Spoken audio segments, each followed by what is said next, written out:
Disclaimer, this video is an art analysis, no spoilers about the plot.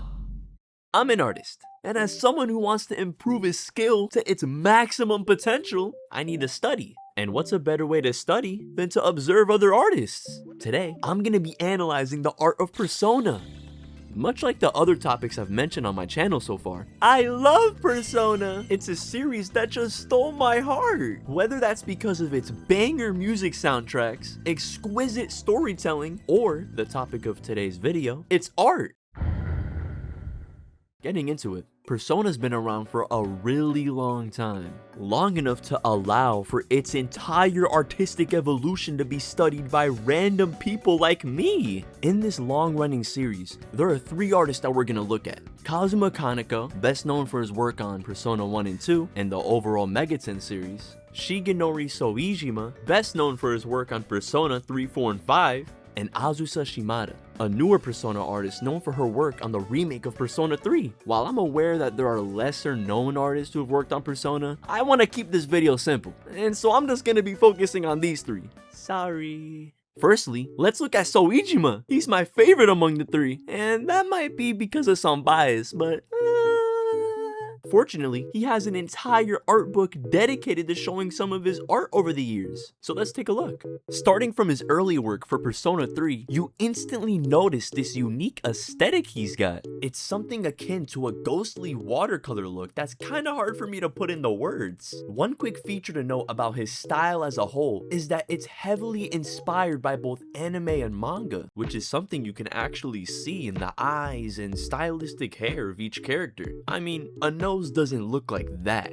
While it may appear simple, in trying to recreate a style like this, you'd quickly find out how many layers of depth are put into it, and that's coming from a failed attempt of mine. From his amazing use of perspective, form, color, and his handle on character design as a whole, Soejima was able to create art that ascended the limited showcasing of the game itself.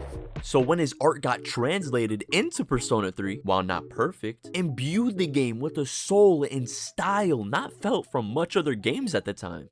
As we move on to the art he did for Persona 4, an artistic shift was clearly made. He slowly begins stepping away from the ghostly watercolor style and leans even more into his anime-like inspirations than before. While still retaining what made his Persona 3 art so impactful, he progresses his ideas and art style in what I believe to be a positive direction. You can start to see him using more blacks on his character concepts, and slowly introducing what would eventually become his main style. But since this game came out only 2 years after Persona 3, we don't see a big artistic leap until Persona 5.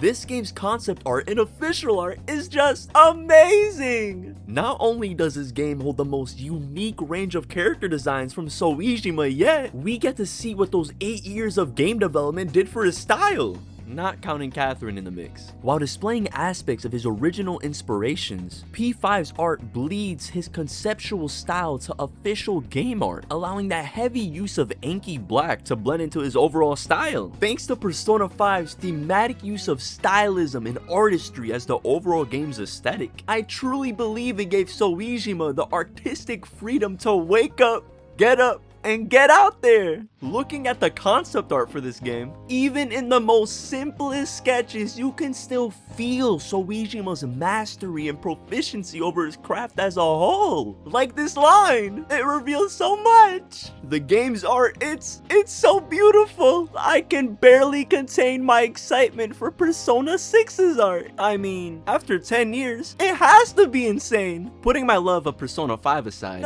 next up, we'll be looking at Kazuma Kaneko. He's a renowned artist, one who had been working with Atlus since 1988, Atlus being the company who makes Persona, along with some other games, retiring only last year. Despite working with Atlus for so long, his positions within the company were ever changing, going from art director, art supervisor, demon designer. What? However, on the 2 Persona games he worked on, he was the lead character designer. For Persona 1 and 2, the art is pretty consistent, so let's just look at them both together.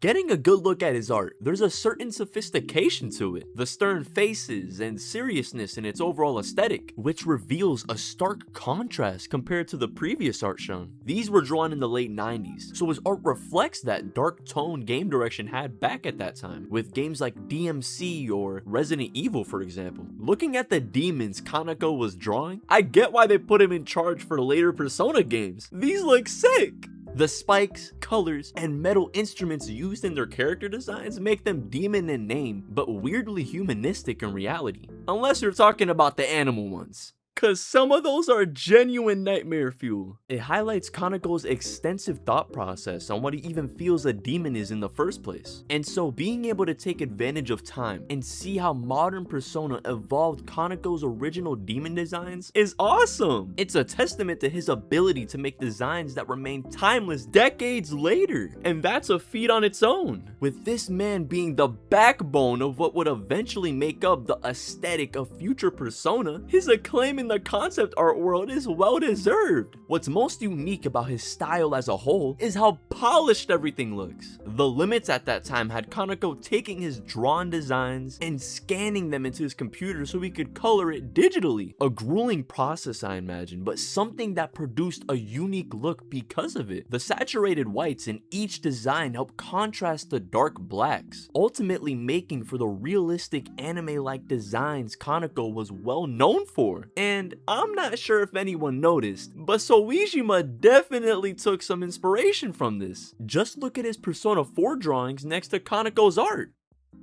Now that we've looked at both Soejima and Kaneko's artistic contributions into Persona, let's finally look at Azusa Shimada.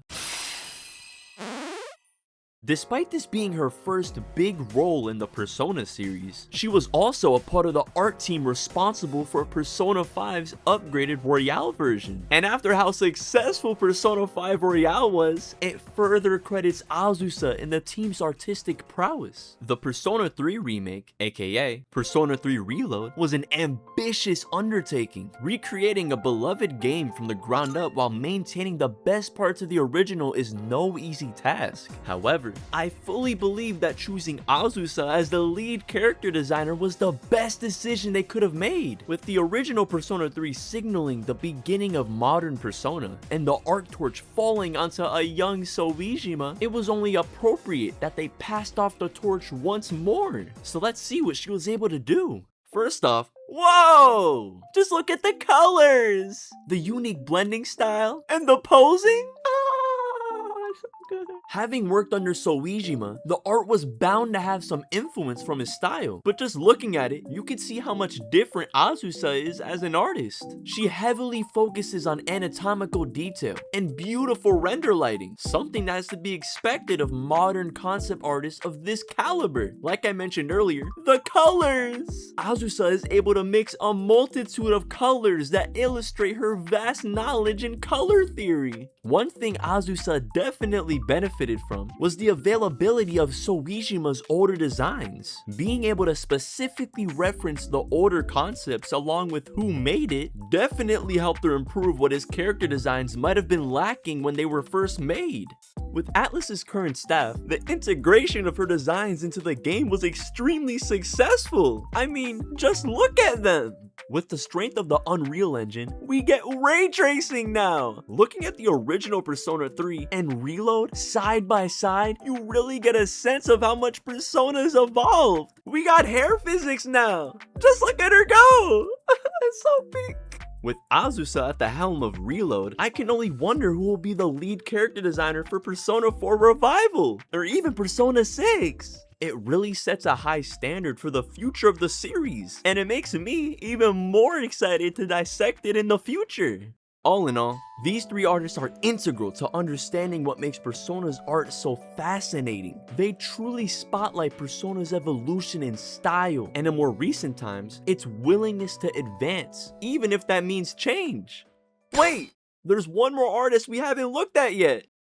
I know. I won't hold you for any longer, I promise. So I'm gonna keep it mad simple for this video and just show the drawings I decided to make. As you can see, I chose to draw Aigis, cause it's Aigis, and she's the GOAT. First, I drew her in my own style. Then, I drew her in a style more Soejima inspired. Despite my overall drawing being a little stiff, I really just wanted to contrast how different me and Soejima's style is at a first glance. And wow, you can really see it. Despite that whole observation analysis I did for the greater part of the video, actually sitting down and attempting to replicate Soejima is hard, man! Whether it's behind the facade of a video game or outside of it, being able to help design characters, worlds, and concepts that resonate with multitudes of people is a monumental task. And the fact that this series has done it again, and again is insane! Putting the art aside, I hope anyone interested in games made with delicate detail and creative hands give this series a try, cause you never know how it might impact you. I know I said it before, but I really appreciate all the love my channel's gotten. And I've just been so blessed to have the opportunity to make a video about a series I love this early. I sincerely hope you all enjoyed that semi-animating stuff I did early in the video. And if you want to see more of that, let me know down below. I would deeply appreciate a like and sub. And thank you to everyone who's been tuning in. Well, I'm Drawadrew, and I'm Drawa. Oh, you're still here? I'm a huge Persona fan, if you haven't guessed. And so I'm waiting for Persona 4 Revival and Persona 6. Something tells me next year's gonna be big.